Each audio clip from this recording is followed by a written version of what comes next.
ابن جوزی نے لکھا ہے سینکڑوں سال پہلے، آج کے کسی عالم کی بات بتاتا تو لوگ انکار کو، سینکڑوں سال کہتے ہیں بلخ میں قحط پڑ گیا، لوگ ہجرت کر کے سمرقند آ گئے، ایک سیدوں کا خاندان بھی آیا، ایک ایسی خاتون بھی آئی جس کے ساتھ 3 بیٹیاں تھی، بیٹا بھی کوئی نہیں، خاوند فوت ہو گیا، مسجد کے ساتھ مہمان خانے بنے ہوتے تھے، وہاں اس نے بچوں کو ٹھہرایا اور نکلی سمرقند میں کہ کوئی آدمی مل جائے اور اس سے کہوں کہ تھوڑی سی مدد ہو۔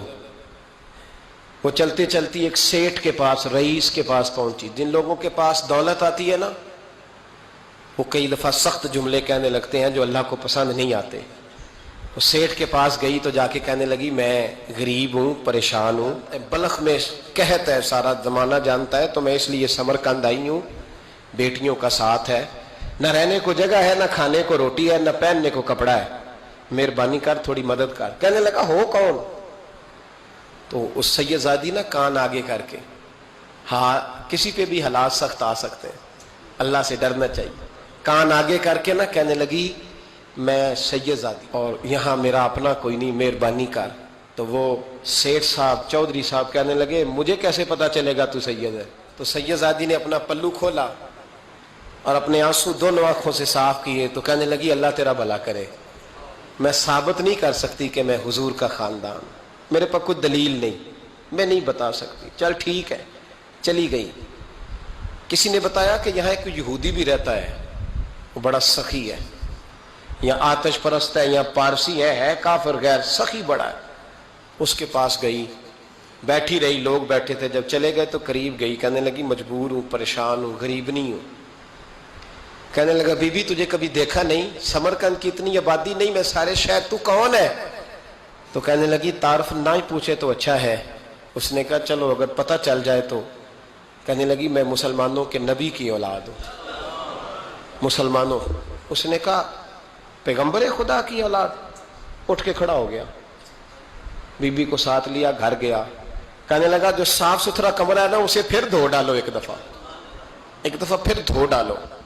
کمرہ دھلایا، صاف کرایا، پھر کہنے لگا بی بی میرے برتن زیادہ صاف ستھرے نہیں، میں نئے نہ خرید کے لا دوں۔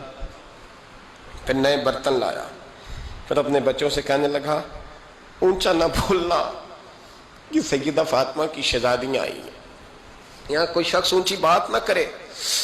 پھر کہنے لگا بی بی جو میرا بالکل طیب اور حلال رزق ہے نا، یہ اس میں سے لنگر ہے، لیکن چونکہ میں غیر مسلم ہوں، مجھے سلیقے نہیں آتے، جیسا تیسا بھی ہو نا اسے قبول کر لینا۔ خاتون کو کہنے لگا یہ گھر ہے، جب تک جی چاہے یہاں رہنا، پر دیکھنا ہو سکے تو رات اپنے نبی سے سفارش کرنا، میرا بھی کوئی مسئلہ، میری بھی کوئی قبولیت کہیں ہو جائے۔ وہ مسلمان کہلانے والا رات کو سویا، کہتے جنت سجی ہوئی ہے، لوگ جنت میں جا رہے ہیں، لائنیں لگی ہوئی ہیں، نبی پاک لوگوں کو جنت میں بھیج رہے ہیں، میں بھی دوڑ کے لائن میں لگ گیا، فرشتے نے میرا بازو پکڑا، کہا پیچھے ہٹ، تو میں دوڑ کے حضور کی بارگاہ میں گیا، میں حضور سارے جنت میں جا رہے ہیں، یہ مجھے نہیں جانے دیتا۔ تو نبی پاک نے فرمایا تو کون ہے؟ کہ یا رسول اللہ میں مسلمان ہوں۔ کہتے حضور مجھ سے فرمانے لگے کوئی دلیل ہے تیرے پاس؟ دلیل ہے کوئی تیرے پاس؟ میں چپ کر گیا۔ فرمایا میری بیٹی تیرے دروازے پر آ ہی گئی تھی تو دلیلیں پوچھنے لگ گیا تھا؟